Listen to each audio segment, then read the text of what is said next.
নতুন একটা ব্লগে সবাইকে স্বাগত জানাই। আশা করি সবাই খুব ভালো আছো। আজকে সকাল থেকে বৃষ্টি হওয়া দেখেই তো ভাবলাম যে আজকে টিফিনটা অন্যরকম কিছু করি। তো অন্যরকম বলতে একটু ডাল চালে খিচুড়িই করব। এটা টিফিন করার জন্যেই একটু পেঁয়াজ দিয়েই খাবো। তো এমনি তো নর্মালি খিচুড়ি নিরামিষই করা হয়, তো আজকে পেঁয়াজ দিয়েই করেছি। তো দেখো খিচুড়িটা হয়ে গেছে করা। এখনও যদিও খাইনি, ওটা পরেই খাবো। আর দুপুরের রান্না এখন বসিয়ে দিয়েছি, করছি ডাল আর ডিমের ঝোল।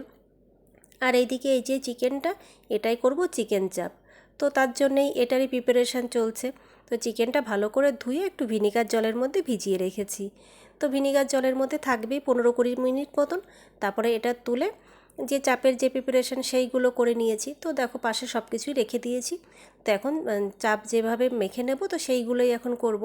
তো ভালো করে চিকেনটা জল ঝরিয়ে নিয়ে এখন এক এক করে সব মশলাগুলো দিয়ে নেব। তো সবার আগে দিচ্ছি নুন, নুন, হলুদ, তারপরে লঙ্কার গুঁড়ো, কাশ্মীরি লঙ্কার গুঁড়ো, মানে যত রকম মশলা থাকে। আর এটা কিন্তু খুব সিম্পল রেসিপি, শুধু মাখাটাই একটু মানে ঝামেলা, সময় সাপেক্ষ, সেটাই। নাহলে কিন্তু করাটা খুব সহজ। তো কী কী মশলা দিচ্ছি সেইগুলো একটু তোমাদেরকে বলে দিই। তো আগে তো বললাম যে নুন, হলুদ, শুকনো লাল লঙ্কার গুঁড়ো, কাশ্মীরি লঙ্কার গুঁড়ো, তারপরে জিরে গুঁড়ো, ধনে গুঁড়ো, চিকেন মশলা, একটু বিরিয়ানি মশলা, মানে যে নর্মাল যে বিরিয়ানি মশলা কিনতে পাওয়া যায় সেটাই। বাড়িতেও বানিয়ে নিতে পারো, কিন্তু আমার কাছে এই কেনাটা ছিল, ওই জন্য আমি কেনাটাই দিয়ে দিলাম। আর গরম মশলার গুঁড়ো, গরম মশলার যে গুঁড়োটা সানরাইসের কিনতে পাওয়া যায় আমি সেটাই দিয়েছি। এটাও তোমরা বাড়িতে বানিয়েও নিতে পারো। তো সব কিছু দিয়ে তারপরে এবার দেবো পেঁয়াজ, রসুন আর কাজু বাদাম দিয়ে একটা পেস্ট বানিয়ে নিয়েছিলাম সেটা। তো সেটা দিয়ে দেবো, সেটা দিয়ে তারপরে সব কিছু পরপর করে দিয়েই তারপরে একবারেই মাখাবো। একটা একটা করে মাখালে পরে অনেকটা সময় লাগবে। আর যেহেতু আমার জায়গাটা একটু ছোট, তো ওই জন্য আমি সব কিছু দিয়ে তারপরে পাশে ওরকম করে একটু মাখিয়ে নেব। তো এর মধ্যে দিচ্ছি একটু জায়ফল, আর জায়ফলটা কিন্তু অল্পই দেবো, কারণ জায়ফলের গন্ধটা ভালো লাগে, কিন্তু অতিরিক্ত গন্ধটা আবার এটা উগ্র গন্ধ আসে। ওই জন্য জায়ফল অল্প একটু দিলাম, একটু জয়িত্রীও ছিঁড়ে দিয়ে দিচ্ছি। এইগুলোর আর গুঁড়ো আলাদা করে দেবো না। আর তারপরে দেবো একটু গোলাপ জল, একটু কেওড়া জল। গোলাপ জলের পরিমাণটা একটু বেশি দেবো, কেওড়া জলের পরিমাণটা একটু কম দেবো। আর তারপরে দেবো ছাতু, মানে সিজা যে ছাতু খায় সেই ছাতু। ওকে আমি ছোলার যে ছাতু, সেই ছাতুর মধ্যে একটু বাদাম দিয়ে সেটা গুঁড়ো করে সেই ছাতুটাই দিই। মানে ওটা আমার মা করে দিয়েছে, তো সেই ছাতুটা দিয়ে তারপরে তার মধ্যে একটু মিঠা আতর। তো এই সব কিছু দিয়ে ভালো করে মেখে নিতে হবে।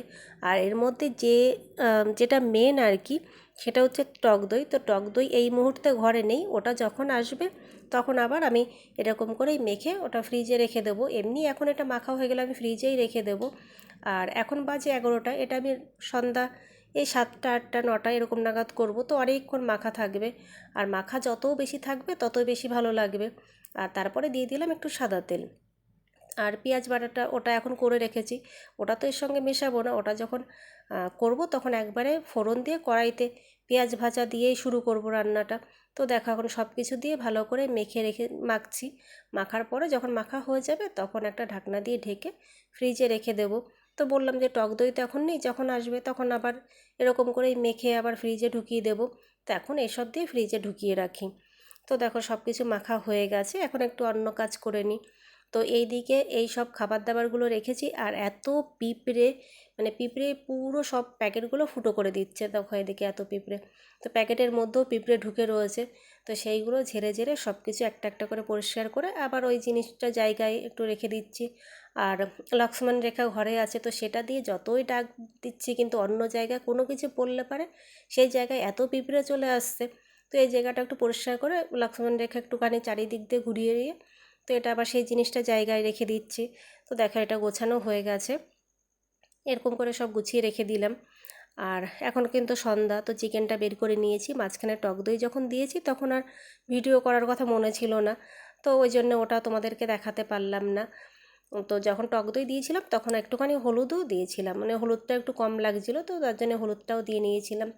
তো এখন ফোড়ন দিয়েছিলাম, ফোড়ন দিয়েছি গরম মশলা, মানে ওই 3-4টে এলাচ, 3-4টে দারচিনি, লবঙ্গ আর কয়েকটা গোলমরিচ, এই সব কিছু দিয়ে ফোড়নটা দিয়ে তার মধ্যে পেঁয়াজ বাটাটা দিয়ে দিয়েছি। পেঁয়াজ বাটাটা যখন ভাজা হয়ে গেছে তখন তার মধ্যে চিকেনটা দিয়ে আর সব মশলাটাও তখন দিয়ে দিয়েছি। তো দিয়ে এটা কিন্তু কম আঁচ করে শুধু ঢেকে ঢেকে রান্না করা, তাছাড়া আর কিচ্ছু না। মাঝখানে মাঝখানে একটু নাড়াতে হবে আর আবার ঢেকে দিতে হবে। আর এটা জলের পরিমাণটা কিন্তু খুব কম, আর সেটাও একদম পরে লাস্টে দেবো। লাস্টে দিয়ে যখন জাল উঠবে তখনই কিন্তু হয়ে যাবে। তো রান্না করাটা কিন্তু খুব সিম্পল, কিন্তু এই মেখে রাখতে হবে, একটু সময় সাপেক্ষরই ব্যাপার রান্নাটা। তো আমার পুরো রান্নাটা হতে প্রায় ঘন্টাখানেক সময় লাগলো। তো এখন রান্না হয়ে গেছে। তো এর মধ্যে আমি নুন মিষ্টি একটু চিনি দিয়ে দিয়েছি, আর নুন মিষ্টিটা একটু টেস্ট করে নিয়েছি। তো তারপরে একটু কাস্তুরি মেথি, সেটা একটু ড্রাই রোস্ট করে এর মধ্যে দিয়ে দিচ্ছি। তো হয়ে গেছে চিকেন চাপ। এরকম করে কিন্তু তোমরা দেখতে পারো, নিশ্চয়ই ভালো লাগবে। রুটি পরোটার সঙ্গে তো এটা খুবই ভালো লাগে, একদম দোকানের থেকে ভালো ছাড়া এটা খারাপ হয় না। তো অবশ্যই এটা ট্রাই করে দেখো, যারা চিকেন পছন্দ করো তাদের তো এটা খুব ভালো লাগবে। তো এটার গন্ধটাও একদম দোকানের কেনাটার মতন আসে। তো এই যে চিকেন চাপ হয়ে গেছে, রুটিও করে নিয়েছি। আর রুটিগুলো যে ধুয়ে নিচ্ছি, ধুয়ে একটুখানি মেলে দিয়ে তারপরে যেটার মধ্যে রাখি সেটার মধ্যে রেখে দেবো। তো সব কিছু করার পরে নিজে রিল্যাক্স হওয়ার জন্য 1 কাপ চা করে নিয়েছি। তো আজকের ভিডিওটা এখানে শেষ করলাম। সবাই ভালো থেকো, সুস্থ থেকো। ভালো লাগলে একটা লাইক, কমেন্ট, শেয়ার করে দিও। আজকের মতন টাটা।